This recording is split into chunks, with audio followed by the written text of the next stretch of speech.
When I was first elected to the position of First Vice President Programs, I had no idea what to do. I didn't know, well, how do I get speakers? I don't know. So I just started throwing out emails. And one of the emails I sent, because I had it from a long time ago when I was with NBRW, was to Mrs. Abbott's office. And this was back in January. And I got the nice response back and everything, immediately got the response back. But then I didn't hear anything, and I didn't really kind of expect to tell you the truth. One night I come home, I turn on my email, and there's this note, and it's from Mrs. Abbott's office, and saying she would love to attend our June meeting. Well, you talk about a mic drop. I'm there, I didn't even know who to call first after the EMT. So I just want to say that I'm extremely proud that Mrs. Abbott has chosen Canyon Lake Republican Women to come and visit today, because I'm very proud of this group, and I'm also very proud of Mrs. Abbott and the work she has done. And I'm going to tell you a little bit about that now as I introduce her. And who knows, there may be trivia about her someday. So remember these dates. In January 2015, Cecilia Abbott made history by becoming the first Hispanic First Lady of Texas. She has been a teacher, a vice principal, and a principal at several Catholic schools across Texas, and she's also worked in senior health care services. But Cecilia hasn't only devoted her professional life to helping others, she has done the same in her personal life. She serves on the board of several educational organizations and is a member of many philanthropic groups. Her signature initiative as First Lady combines the two things that she's most passionate about: Texas and philanthropy. In fact, she combined it and she calls it Texanthropy. And through it, she promotes volunteerism and service to others in Texas.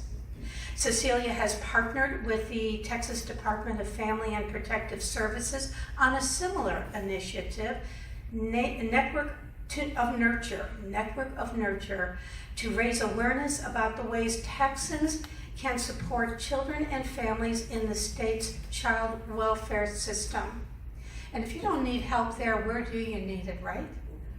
Cecilia collaborated with the governor's child sex trafficking team, words I wish I didn't have to say, the Department of Family and Protective Services, and a diverse group of faith leaders across Texas to work together to develop effective strategies to end human trafficking.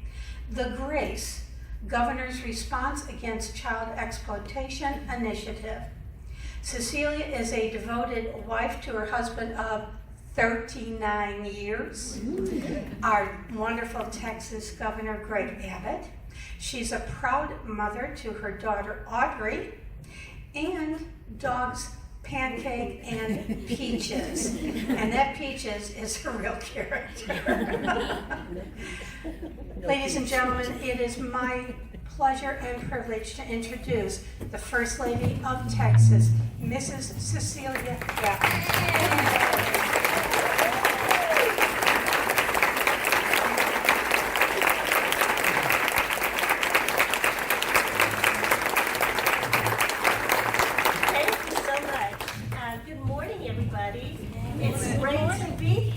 With the Canyon Lake Republican Women's Group. 45 years, that's just wonderful to hear.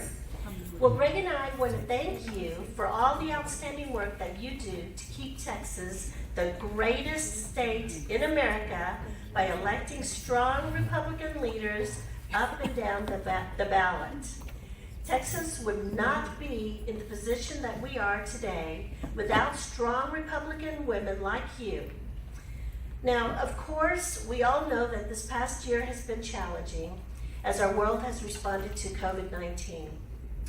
The pandemic has been unlike anything that we've experienced in our lifetimes, but Texans are resilient. And throughout the pandemic, Texans summoned the strength to overcome this challenge, and now Texas is coming back stronger than ever.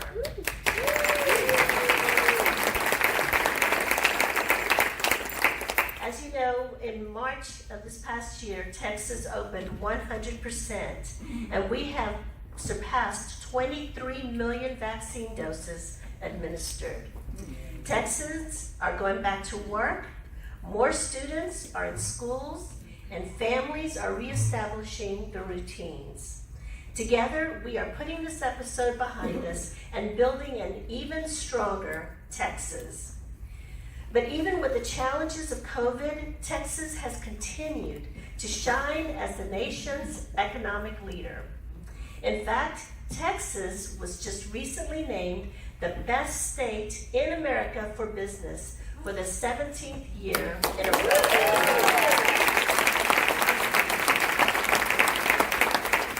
And earlier this year, Texas received the Governor's Cup for Economic Development, an award we've won every year that Greg has been governor. These accomplishments translate into more jobs and more opportunities for all Texans, including Texas women. Texas is the top state for women entrepreneurs, and we lead the nation in jobs created by Black women business owners, Hispanic women business owners, and veteran women business owners. That is a testament to the framework that you helped build, a framework that emphasizes freedom and opportunity through low taxes, fewer regulations, and a welcoming business climate.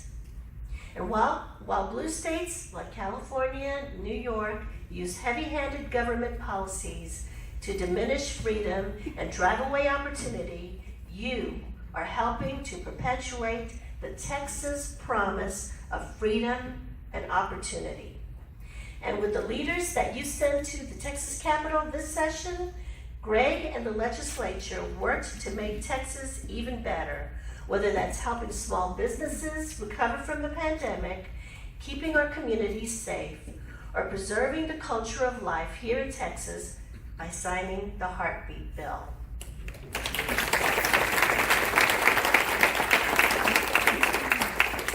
Now, of course, these victories don't mean that we can sit back and relax. Our efforts to fight for conservative values are more important than ever with a White House that does not share our Texas values. Let's just look at the border. Recent policies have led to a surge in lethal drugs coming across our border and into our communities. They have emboldened cartels and human traffickers who import violence and crime into Texas.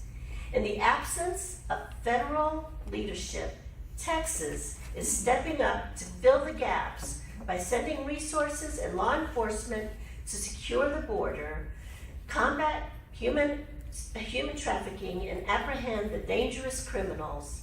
And it's not just the border. From day one, there have been plans to trample on destroy oil and gas jobs and undermine the freedoms that make Texas so exceptional. And we know that Democrats have their sights set on Texas. They have been trying to flip our state blue for over a decade now. And with every election cycle, they ramp up their efforts more and more. Democrats went all in the 2020 election, spending more than $100 million to flip the Texas House and win more congressional seats. But thanks in part to you and Republican women across our state, we stopped the Democrats in their tracks. Because of your efforts, we saw a record Republican turnout. And importantly, we held the Texas House, won the U.S. Senate race with Senator Cornyn beating M.J. Hager by more than 1 million votes.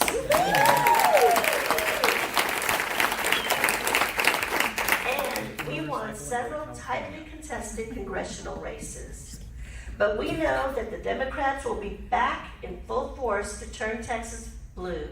The worst thing that we can do is to go into the 2022 election with a fractured party.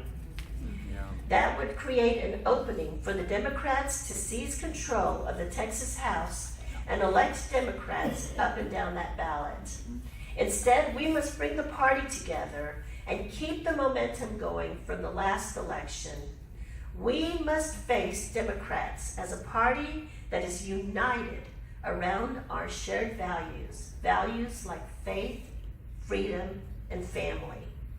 That way, no matter who they throw at us or how much money they pour into Texas, we will be prepared and we will keep Texas red in 2022. Yes, we will.